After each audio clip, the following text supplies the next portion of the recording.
Baik, Bapak dan Ibu sekalian, karena waktu sudah menunjukkan pukul 9.30 tepat, izinkan saya, Virus Trista Isma, selaku moderator pada pagi ini untuk membuka acara webinar.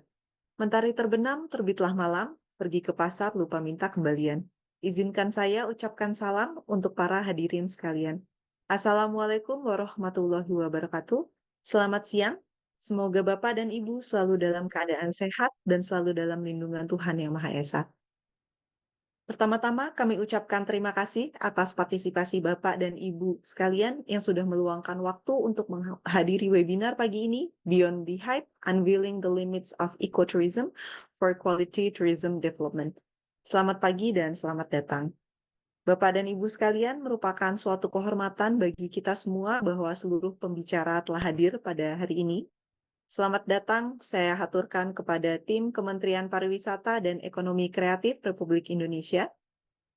Selamat datang kepada Ibu Pauline Suharno, selaku Sekjen Gabungan Industri Pariwisata Indonesia, yang pada hari ini mewakili Bapak Haryadi Sukamdhani, selaku Ketua Umum KIPI. Good morning and welcome Mr. Peter Semon, Chairman of the Board of the Pacific Asia Travel Association. Sudah bergabung juga dengan kita semua selaku Sustainability Expert, Bapak Hendry Julius Wijaya.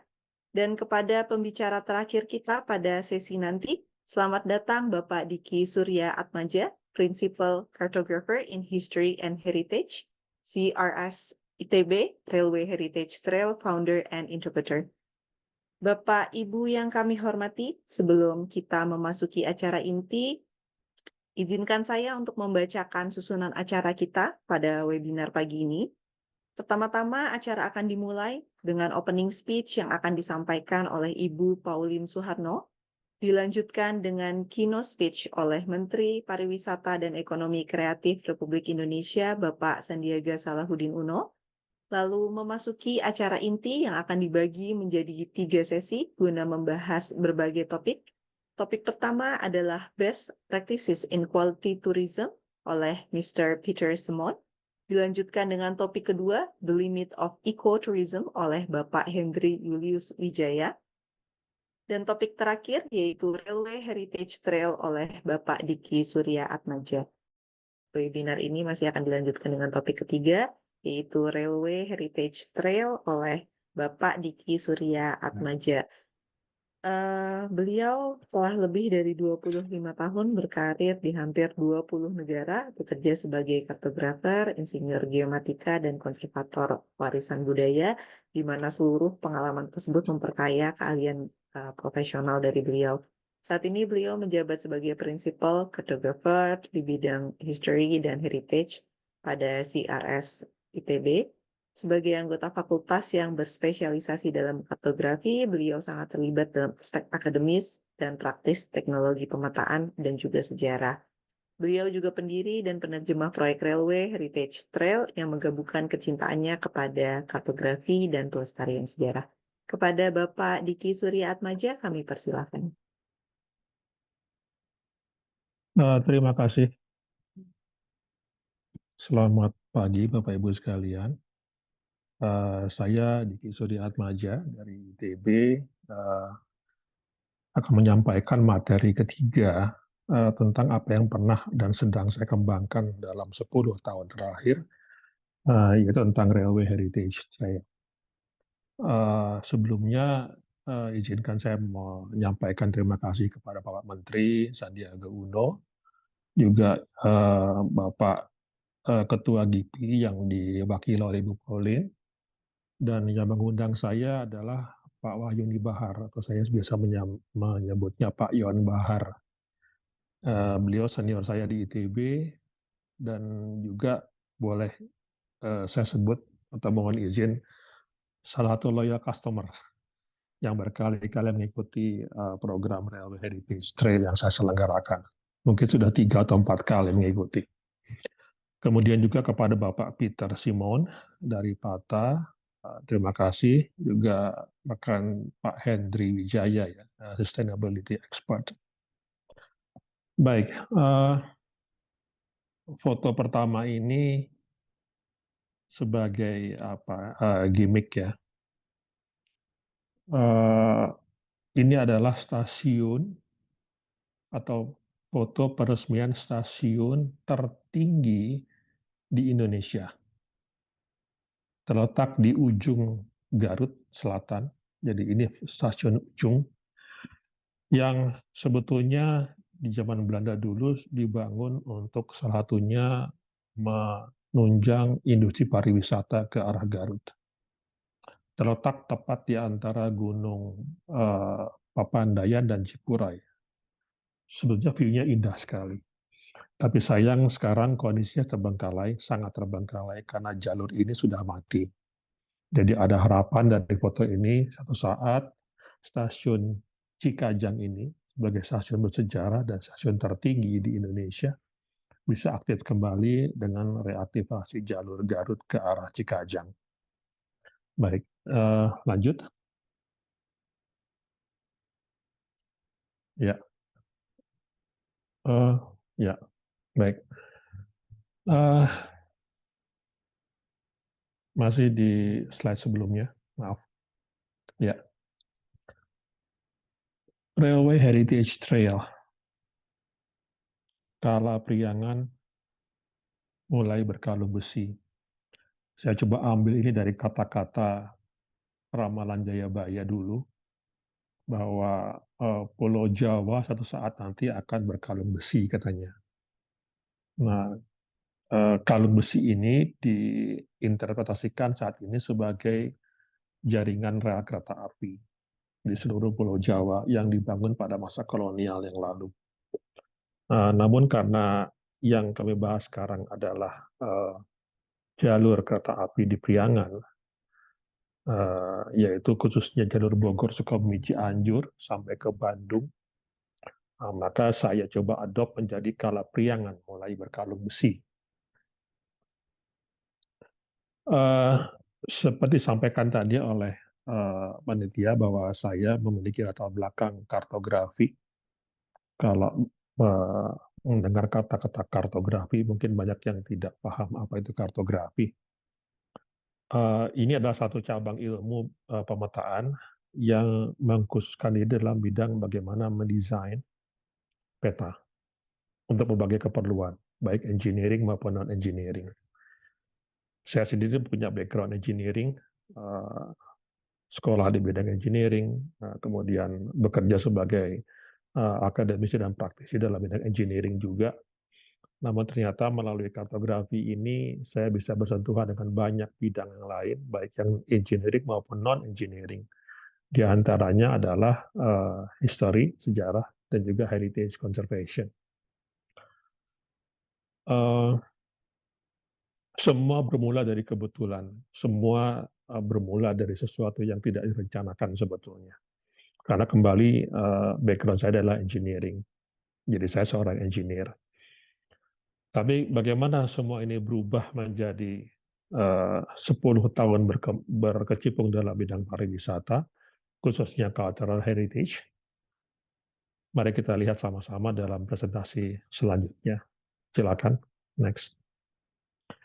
Ya, kalau kita atau masyarakat apa mendengar kata-kata heritage, biasanya orang akan membayangkan gedung-gedung tua, gedung-gedung kolonial yang indah, yang sedap dipandang mata, secara arsitektural khususnya. Tapi apakah hanya itu? Ini saya memberikan contoh gambar-gambar di kota Bandung, di mana saya berdomisili dan bekerja. Kiri atas itu gambar Aula Barat ITB, ya, gedungnya sangat bagus, sangat indah. Kemudian kanan atas itu semua sudah tahu gedung Sate, salah satu gedung terindah di Indonesia, mungkin kantor gubernur paling indah di Indonesia. Dan juga di sebelah bawah itu kawasan yang paling populer di kota Bandung, yaitu Braga. Nah, kalau kita lihat, kalau jalan-jalan ke Bandung, banyak orang mendatangi khususnya Braga dan juga Asia Afrika, juga Gedung Sate, untuk berfoto.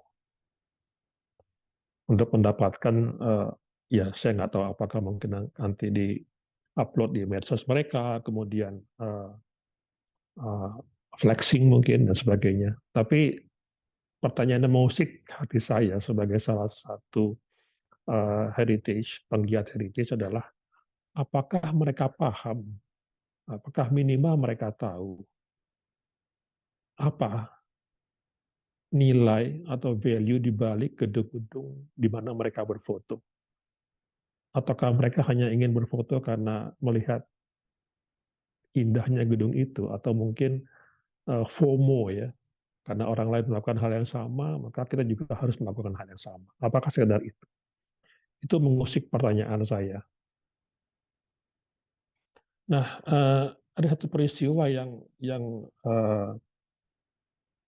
menjadi milestone ya, awal, tonggak awal akhirnya saya masuk ke dalam bidang pariwisata, yaitu next slide.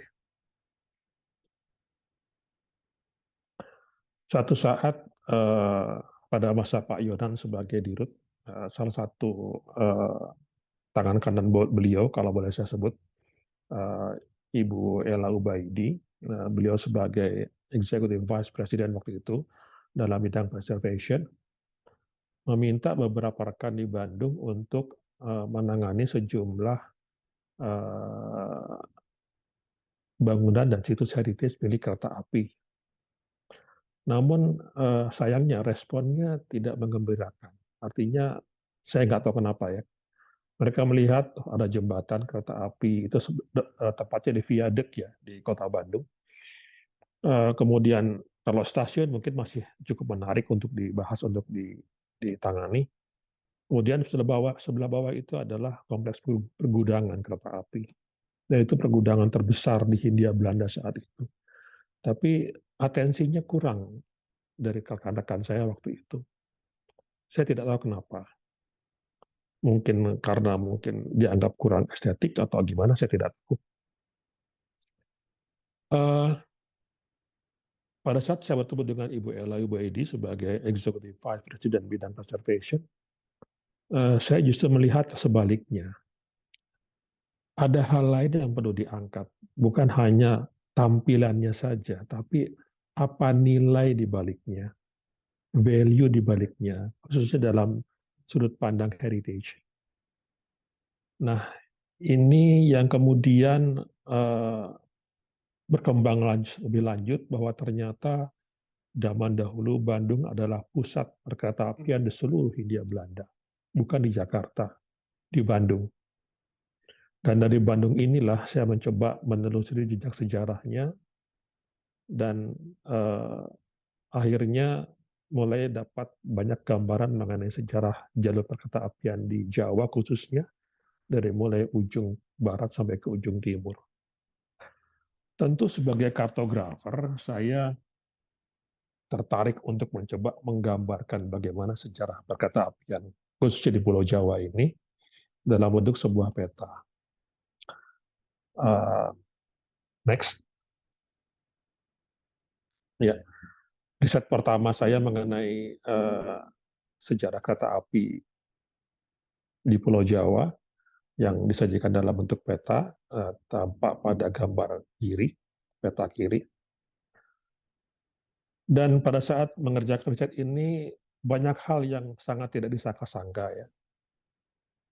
Fakta-fakta sejarah yang saya tuangkan ke dalam peta ini, diantaranya adalah ternyata Hindia Belanda saat itu adalah memiliki jalur kereta api tertua kedua di Asia setelah India.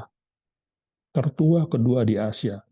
Jadi bayangkan, saat itu Jepang belum punya kereta api, Cina, Korea, Taiwan, dan negara-negara lain yang kita anggap maju sekarang belum punya kereta api. Yang punya baru India. Ya wajar karena India saat itu dijajah Inggris. Dan Inggris adalah penemu kereta api, George Stephenson. Kemudian fakta lain yang saya dapat pada saat mengerjakan riset pertama ini adalah ternyata ada 7.450 km lebih jalur kereta api kolonial, bukan yang baru ya, yang kolonial, yang sudah dibangun di Jawa, Sumatera, dan sedikit Madura, juga sedikit di Sulawesi Selatan. Tapi membuat saya miris adalah sampai dengan pada saat Pak Yonan naik sebagai direktur utama, hanya kurang lebih 60% yang masih beroperasi. Jadi kurang lebih 40% sudah tidak beroperasi.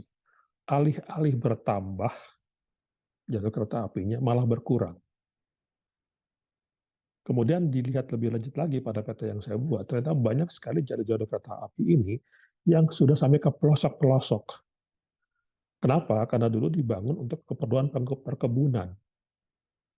Dan daerah-daerah pelosok ini ternyata menjangkau banyak destinasi wisata. Ada 600 stasiun tua, kemudian juga ada 19 terowongan, dan banyak sekali jembatan-jembatan. Nah, ini tentu satu fenomena yang menarik karena pada saat yang sama banyak orang atau khususnya wisatawan dalam hal ini bermacet-macet di jalan tol, apalagi di jalan yang non-tol. Luar biasa effort kita untuk mencapai destinasi wisata. Jadi A yang kesekian yaitu accessibility ternyata masih lemah. Orang harus mencapai satu tempat dalam waktu yang sangat lama dengan kondisi yang lelah luar biasa. Bagaimana dia bisa menikmati destinasi wisata dengan segala atraksinya dalam kondisi yang sudah tidak nyaman lagi. Belum lagi kita bicara biaya, waktu, dan kalau tadi saya kaitkan dengan apa yang disampaikan oleh Pak Henry mengenai carbon footprint, itu pemborosannya luar biasa. Nah, kereta api ini tentu punya peluang untuk dijadikan sarana prasarana aksesibilitas menuju destinasi wisata. Dan ternyata di masa lalu pun pemerintah kolonial sudah menyadari ini. Dan salah satu aktivitas atau fungsi dari jalur kereta api di masa lalu adalah untuk pariwisata, bukan hanya untuk perkebunan. Jadi mereka sudah menyadari itu. Sayangnya, tadi saya katakan bahwa di masa Pak Yonan mulai naik sebagai dirut PT KAI waktu itu, hanya 60% yang masih beroperasi. Dan syukur Pak Yonan melakukan banyak hal, langkah-langkah besar untuk memperbaiki perkereta-apian kita, dan sedikit demi sedikit jalur-jalur mati tersebut mulai direaktivasi. Setelah selesai dengan riset yang pertama ini, yang sebelah kiri, kami sampaikan kepada PT KAI, kemudian muncul keinginan berikutnya, yaitu yang sebelah kiri ini kan masih global, seluruh Jawa, tapi belum detail. Bagaimana kalau kita detailkan lebih lanjut? Ya, awalnya waktu itu kami akan mencoba untuk membuat peta lebih detail sebagai seorang kartografer di jalur Semarang Tanggung Ambarawa. Mengapa demikian? Karena Semarang Tanggung adalah jalur pertama yang dibangun oleh pemerintah kolonial di Hindia Belanda, jalur kereta api pertama. 1864 mulai dibangun dan 1867 selesai. Ingat bahwa ini adalah jalur pertama di Hindia Belanda dan sekaligus nomor 2 tertua di Asia. Namun ada beberapa kendala, di antaranya di sepanjang jalur Semarang Tanggung tidak terlalu banyak yang bisa diangkat. Kalau Semarangnya bagus, Ambarawa juga sangat bagus, tapi di antaranya tidak terlalu banyak. Lalu kami sampaikan ini ke PT KAI dan Ibu Ella mengusulkan untuk bagaimana kalau coba diangkat yang jalur Bogor Sukabumi Cianjur. Awalnya kami berpikir ada apa di Bogor Sukabumi Cianjur. Bahkan waktu itu baru tahu, oh ada jalur kereta api Bogor Sukabumi Cianjur gitu ya. Walaupun di peta yang sebelumnya sudah ada saya sampaikan. Tapi oh ternyata sudah beroperasi ternyata. Bukan jalur mati. Seiring dengan disetujuinya alternatif kedua ini, Bogor Sukabumi Cianjur, kami cukup terkaget-kaget karena mendapati sangat banyak fakta sejarah yang menarik sebagai seorang penggiat heritage, penggiat sejarah. Di antaranya saya sampaikan pada slide ini adalah, oh ternyata ada makam tentara Jerman dari Perang Dunia Kedua yang relate dengan jalur kereta api ini. Juga ada perkebunan kina yang waktu itu ternyata Hindia Belanda pensuplai kina nomor 1 di dunia, lebih dari 90%. Dan juga ada perkebunan dan pabrik yang memungkinkan terwujudnya jalur kabel telegraf bawah laut pertama di dunia. Bawah laut, ya. Kemudian juga bagaimana India, Priangan, dan Eropa terhubung di sini. Dan semua itu mungkin terjadi hanya karena ada atau ditunjang oleh adanya jalur kereta api dari Bogor, Sukabumi, Cianjur. Tentunya bermuara sampai ke pelabuhan Tanjung Priok di Jakarta. Nah, ini sangat menarik. Ini sangat menarik. Karena ini adalah nilai, adalah value dari sejarah perkeretaapian kita, dari heritage yang ada di lapangan. Nah, sebelum kami melakukan penelitian ini, sebetulnya kami sudah mencoba untuk melakukan atau membuat trail, ya, satu perjalanan wisata kereta api dari Bogor Sukabumi Cianjur, namun belum menggunakan peta ini. Jadi seperti kalau kita ikut tur apa dengan menggunakan bis, dan nanti ada guide di depan menjelaskan macam-macam mengenai situs-situs yang dilalui pada saat perjalanan dengan bis. Ya, kira-kira begitu. Tapi dengan menggunakan kereta api. Nah, ada satu hal yang menarik pada saat kami menjalankan itu dengan menggunakan kereta api, karena semua hal-hal menarik ya, atau situs-situs yang yang diungkapkan pada saat perjalanan itu tidak bisa kita kunjungi, dilihat pun tidak, karena kan kita berada di atas kereta api. Itu permasalahannya. Jangankan didatangi, dilihat pun tidak, kecuali stasiun tentunya. Stasiun di mana kita berhenti. Stasiun Bogor, stasiun Sukabumi, stasiun Cianjur, itu kita berhenti di sana dan kita bisa cerita banyak hal di sana. Tapi kalau situs-situs lain, perkebunan, misalnya pabrik, dan makam dan sebagainya, itu tidak mungkin kita kunjungi karena ya kereta berjalan terus. Artinya ada pertanyaan, bagaimana cara merelate, mengkaitkan, menghubungkan antara para peserta yang duduk di dalam gerbong dengan berbagai macam situs atau berbagai macam heritage yang ada di sepanjang jalur ini, baik perkebunannya, baik pabrik-pabriknya, dan makam dan berbagai macam, termasuk terowongan dan sebagainya. Nah, disinilah sebagai seorang kartografer muncul ide untuk menggunakan peta-peta ini sebagai jembatan yang menghubungkan antara peserta tur ini dengan berbagai situs yang diceritakan pada saat perjalanan tadi. Jadi mereka tidak hanya membayang-bayangkan, ya, tanpa ada pegangan, mereka bisa melihat peta, plus satu lagi yang mungkin tidak muncul di sini adalah booklet. Ada 2 tools, ada peta, ada booklet. Dengan 2 tools ini, peta maupun booklet, maka mereka bisa mengetahui, oh, posisinya di sini, jaraknya seperti ini, luasnya seperti ini, hubungan antara rel atau jalur rel dengan situs-situs tadi seperti ini. Bagaimana gambarannya, fotonya, dan sebagainya ada di booklet. Semua itu sangat-sangat membantu mereka untuk merelatekan dirinya dengan berbagai cerita yang disampaikan dengan berbagai situs yang ada di sepanjang jalur rel kereta api ini. Nah,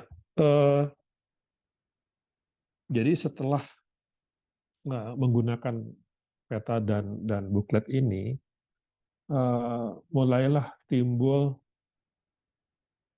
satu reaksi berantai, kalau bisa katakan begitu ya, chain reaction, di mana para peserta yang mengikuti tur ini dari Bogor, Sukabumi, Cianjur kembali ke Bogor lagi. Sebelum sampai di Cianjur, mereka sudah banyak bertanya kepada saya, bukan hanya bertanya mengenai sesuatu yang disampaikan, tapi bertanya, Pak, kapan bikin lagi? Itu pertanyaannya cukup mengejutkan, dan bukan cuma satu dua orang yang bertanya begitu, karena ada banyak. Mengapa mengejutkan kami? Karena awalnya kami menyelenggarakan tur ini sekedar untuk mendapatkan feedback terhadap apa yang sudah kami kerjakan dalam riset tersebut. Apakah peta dan buklet ini sudah bisa uh, me- me- mengambil peran sesuai dengan uh, tujuan yang disampaikan pada saat kita membuat proposal research. Jadi rencana awalnya hanya 1-2 kali kita selenggarakan, kemudian dapat feedback dari para peserta, dan itu tentunya akan menjadi masukan yang sangat baik untuk riset kami selanjutnya. Tapi ternyata mereka bertanya, kapan bikin lagi? Ya, agak senyum-senyum juga saya mengatakan bahwa mohon maaf, saya ini akademisi, bukan travel bureau. Jadi sebetulnya saya tidak punya maksud untuk menyelenggarakan lagi dan lagi. Tapi kalau memang ada minat seperti itu, kami akan coba cari waktu. Mudah-mudahan nanti ada waktu lagi, kita akan selenggarakan lagi. Ternyata para peserta ini banyak, biasalah, orang kita kan senang selfie-selfie di kereta api, selfie di beberapa stasiun dan sebagainya. Mereka masukkan ke dalam medsos mereka, dan tentunya teman-teman mereka atau rekan-rekan mereka melihat, wah asik juga ya ikut seperti ini, saya juga pengen ikut, gitu, mungkin begitu ya. Jadi mereka bertanya kepada teman-temannya yang sedang mengikuti tur, kapan ada lagi. Oke, sekian bulan kemudian setelah kami cukup punya waktu yang luang, kami selenggarakan lagi. Tentunya dengan harapan bahwa rekan-rekan ini yang belum sempat mengikutinya bisa terpenuhi keinginannya. Dan perkiraan saya dalam 1-2 kali penyelenggaraan selesai. Artinya sudah terpenuhi lah para rekan-rekan dari peserta yang ingin mengikuti. Apa yang terjadi? Ternyata queue lainnya makin panjang. Peminatnya makin banyak, karena makin banyak yang mempromosikannya melalui medsos mereka. Jadi awalnya hanya punya rencana 1-2 kali saja untuk penyelenggaraan ini, dengan maksud untuk mendapatkan feedback untuk riset kami di kampus. Hari ini sudah 28 kali. Sesuatu yang tidak terbayangkan sebelumnya. Baik, next. Silakan. Ya. Tentu dalam perjalanan saya juga mencoba melakukan profiling seperti apa para peserta ini. Ya. Dari segi usia antara 30 sampai 60 tahun, bahkan ada yang pernah sampai 87 tahun. Ya. Seorang bapak yang masih semangat untuk ikut. Juga dari perguruan tinggi, dosen dan mahasiswa juga banyak yang ikut. Profesional juga sangat banyak, dan juga komunitas. Ya. Karakteristik lainnya adalah mereka profesional, tentunya dengan income yang baik, dan sangat berpendidikan tinggi, juga memiliki tingkat keingintahuan yang besar sekali.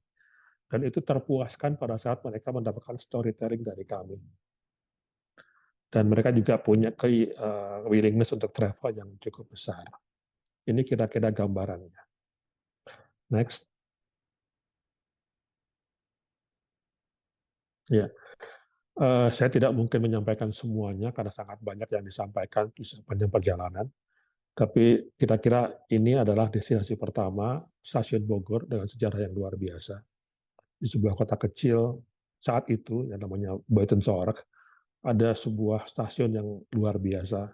ya layaknya istana. Tentu ada sesuatu cerita di baliknya yang menarik. Ya. Di sini kami sampaikan. Jadi sebelum perjalanan kita buat mini tour dulu di dalam stasiun, mengunjungi beberapa tempat yang menarik tentang sejarah stasiun ini. Next.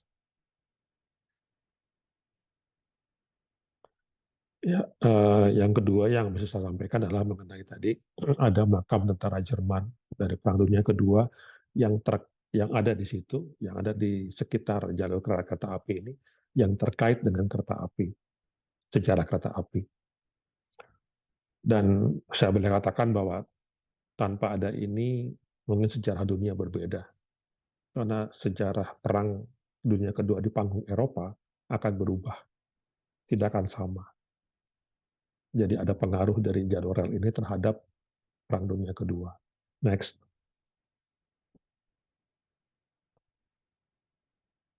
Ya, ini juga yang tadi saya sampaikan di awal, bahwa ada perkebunan dan pabrik yang mengubah sejarah telekomunikasi dunia, di mana muncul pertama kali dimungkinkannya dibangun jalur kabel telegraf bawah laut yang menghubungkan Eropa, Afrika, dan sampai dengan Amerika.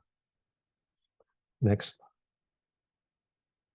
Ya, semua tadi itu tidak mungkin muncul terjadi kalau tidak ada jalur kereta api yang tadi saya ceritakan.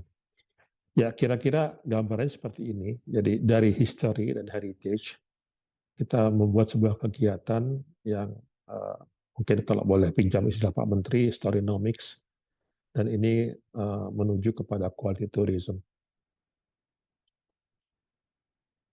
Ya, kalau kita bicara storynomics, experience ekonomi dan sebagainya, mungkin rekan-rekan dari pariwisata lebih paham daripada saya. Tapi intinya adalah ada narasi di situ, ada creative content, ada living culture dan cultural strength yang disampaikan atau dirasakan selama perjalanan tadi. Next.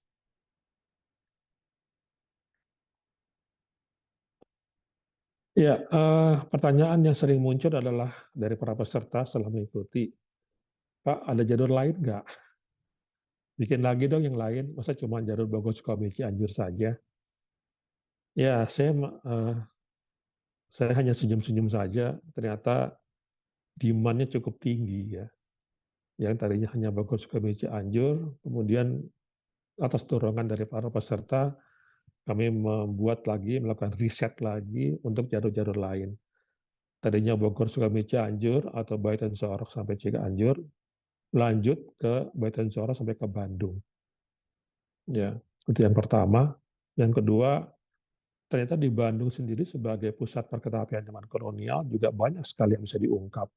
Muncullah yang kedua yaitu Staatsbewegen te Bandung, atau SS itu perusahaan kereta api milik pemerintah yang terbesar saat itu di Bandung. Kemudian ada satu peristiwa yang cukup menarik pada saat terjadi gempa Cianjur. Jadi kami tadinya ingin menjalankan tur dari Bogor ke Cianjur, tapi Cianjur tidak bisa dikunjungi karena sedang gempa saat itu. Maka kami berhenti terpaksa di Lampegan. Dan kemana kita akan bergerak? Nah, ada satu situs yang menarik situ yaitu situs megalitik Gunung Padang. Nah, dari sesuatu yang tidak direncanakan ini muncullah yang ketiga yaitu Railway and Megalithic Site yang kemudian menjadi salah satu favorit dari para peserta. Yang berikutnya karena railway ini adalah terkait dengan sejarah perkebunan di Hindia Belanda, tentu ada kunjungan juga ke beberapa perkebunan, railway and plantations. Itu yang keempat. Dan yang kelima, yang terakhir, yang mungkin masih akan berkembang lagi lebih lanjut, yaitu Mountain Railway. Ini kelanjutan dari Baiten Sorong Bandung, sekarang disambung jadi Bandung sampai ke Garut. Maka disebut Paris naar Swiss van Java. Dari Paris van Java ke Swiss van Java. Paris van Java itu Bandung, Swiss van Java itu Garut. Ya, jadi dalam 10 tahun ini ternyata silakan next. Ini poster-posternya. Ya, Baiten Sorong Bandung. Yang pertama, yang kedua Staatsbewegen ke Bandung, yang ketiga Railway and Megalithic ke Gunung Padang, Jadi pakai kereta api sampai di Lombagan, kemudian lanjut ke Gunung Padang. Kemudian next, yang keempat, lanjut. Ya, yang keempat adalah railway and plantations, itu perkebunan-perkebunan yang dulu ditopang oleh jalur kereta api kolonial. Yang kelima adalah mountain railway yang ternyata membuka isolasi Garut sebagai surga saat itu, dan bahkan memungkinkan dikunjungi oleh para tokoh-tokoh dunia seperti Charlie Chaplin, Tsar Nicholas II, Raja Chulalongkorn dari Thailand, dan banyak lagi tokoh-tokoh dunia yang berkunjung ke Garut, sebuah kota yang dulu sangat-sangat terpencil dan tiba-tiba terbuka karena ada jalur kereta api ke Garut. Next. Dalam 10 tahun terakhir ini ternyata ya sesuatu yang tidak diduga disangka di awal. 10 tahun berturut-turut kami menjalani semua ini. 28 kali sudah sampai dengan Mei 2024. Tentu dipotong dengan COVID 2,5 tahun kemarin. 5 rute yang berbeda dan masih terus berlanjut karena ada permintaan sampai ke Jogja dan Solo, bahkan ke Semarang. Total peserta sudah lebih dari 1.250 dari awal, dari 9 negara yang berbeda. Dan ini baru kita mulai tahun lalu sebetulnya untuk yang international atau inbound ya, baru tahun lalu. Jadi mungkin kedepannya akan lebih banyak lagi. Next. Ya, ini foto-foto kegiatan. Sebelah kiri atas Stasiun Bogor, sebelah kanan atas Lampegan, terowongan tertua di Hindia Belanda. Kemudian di sebelah kiri bawah itu di Cipanas, Garut, ya, di mana itu terkait dengan sejarah kereta api ke kota Garut. Sebelah kanan bawah itu di kantor pusat PT KAI, yang dulunya adalah rumah dari Raja Teh Priangan, Kerkhoven. Kalau kita lihat situ di tengah-tengah bawah duduk Pak Dubes Belanda, Pak Lambert Kreins, yang berkesempatan mengikuti tur kami tahun lalu, November, dari Bogor sampai ke Bandung. Next.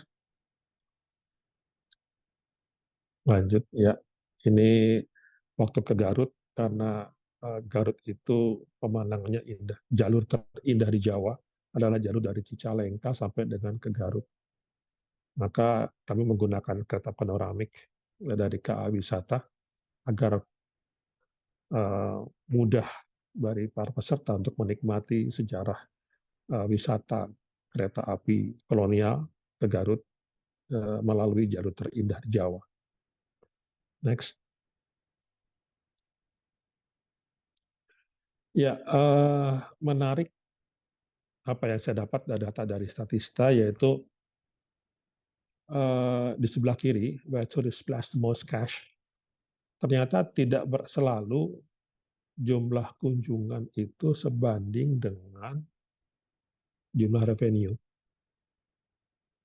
tingkat tingginya revenue. Khususnya kalau kita lihat yang panah merah, itu kan ada Australia ya. Arrival-nya hanya 8, sekian juta orang di tahun 2017, tapi dia revenue-nya cukup tinggi. Lebih tinggi daripada yang kunjungannya lebih tinggi daripada Australia. Ini menarik, karena yang kami jalani juga begitu.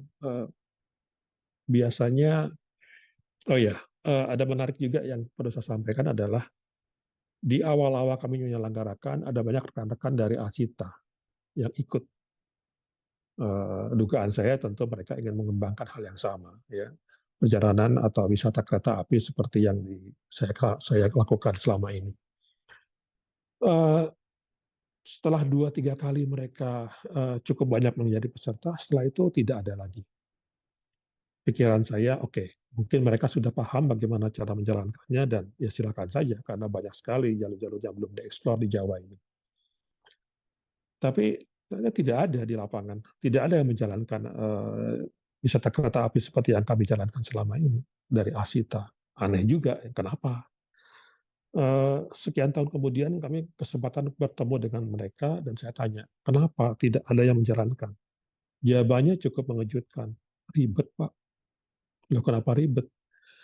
Pak, kami ini ya cukup membawa sekian atau katakanlah ke instansi atau ke sekolah ataupun ke komunitas dan sebagainya, kami bawa sekian ratus orang dengan membawa sekian bis, ya.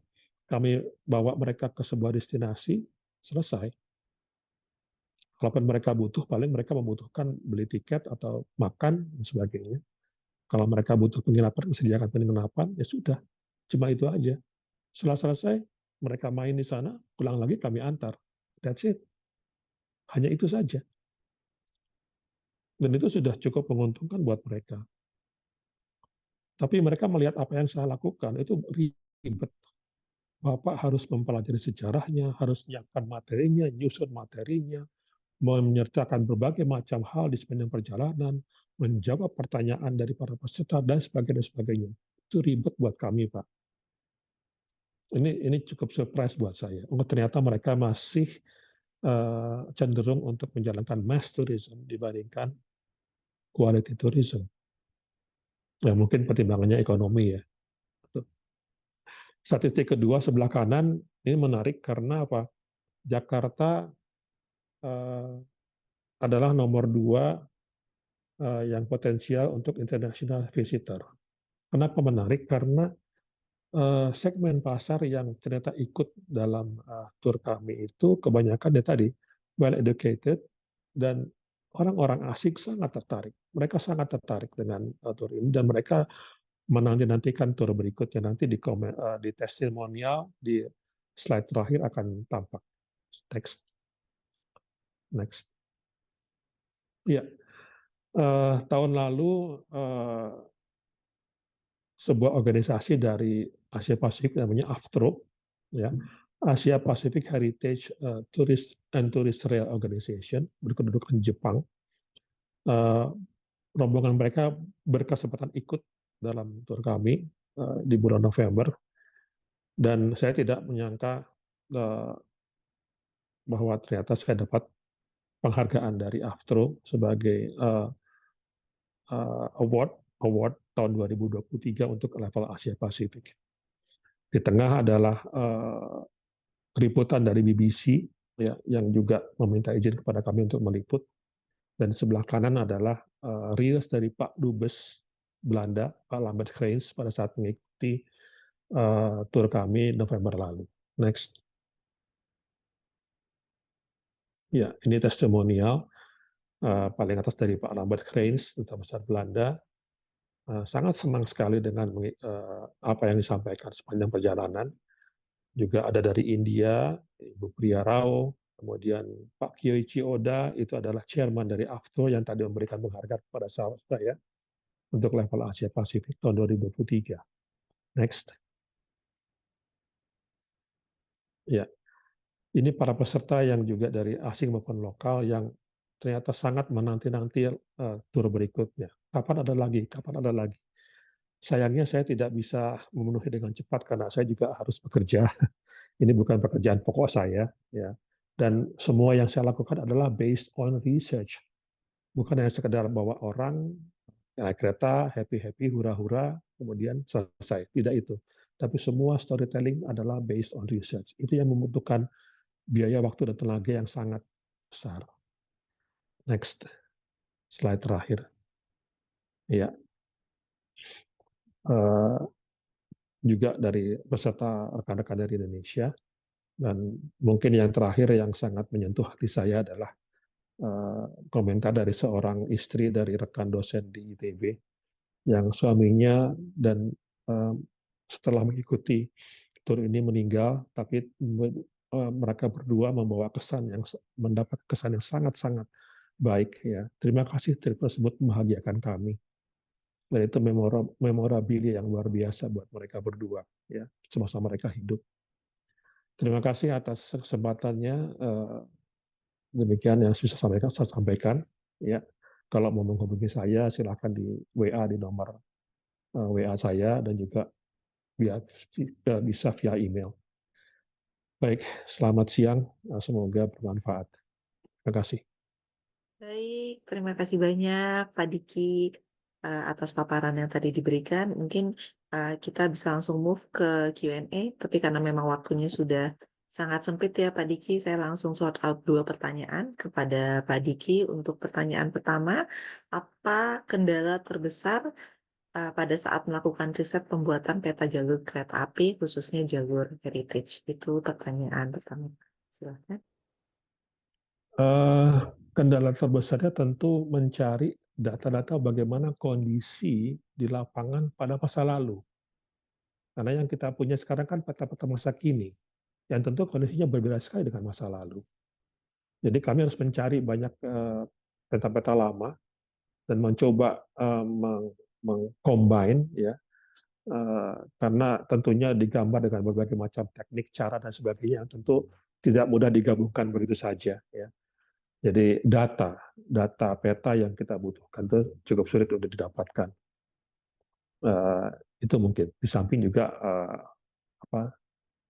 fakta-fakta sejarah mengenai hal-hal yang terkait dengan sejarah kereta api di masa lalu. Itu mungkin. Baik, terima kasih Pak Diki. Ini saya sapa juga ada Ibu Ida Irawati ya, yang sudah memberikan komentar, tapi bentuknya bukan pertanyaan Pak Diki, tapi ajakan kolaborasi.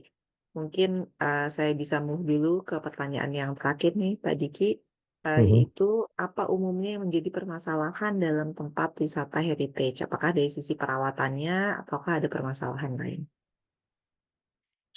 Ya,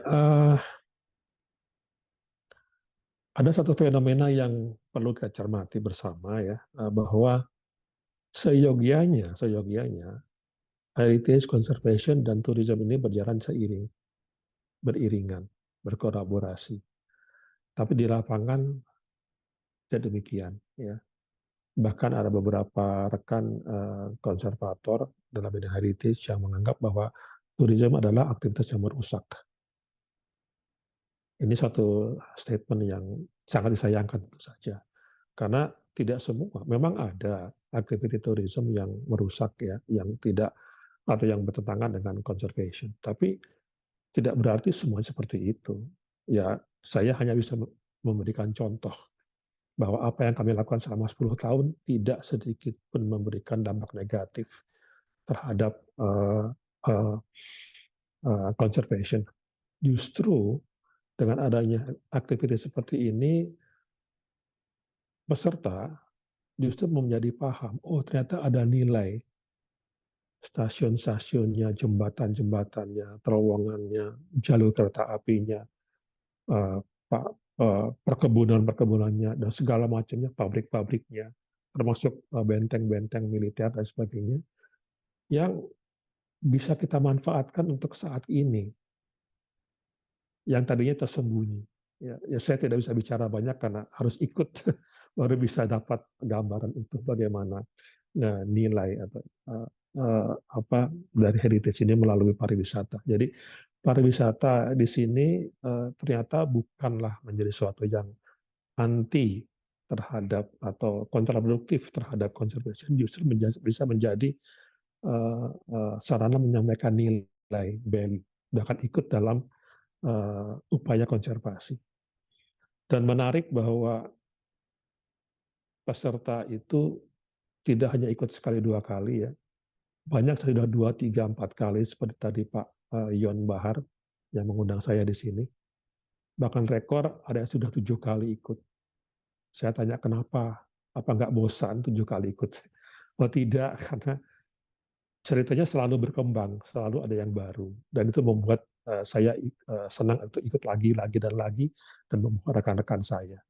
Jadi saya tidak pernah membuat iklan apapun juga, hanya membuat flyer sederhana, poster sederhana, kemudian seperti tadi kita lihat sama-sama di slide, sebarkan melalui WhatsApp group, dan dalam waktu hanya beberapa 1-2 minggu, bahkan pernah hanya 3 hari, sold out.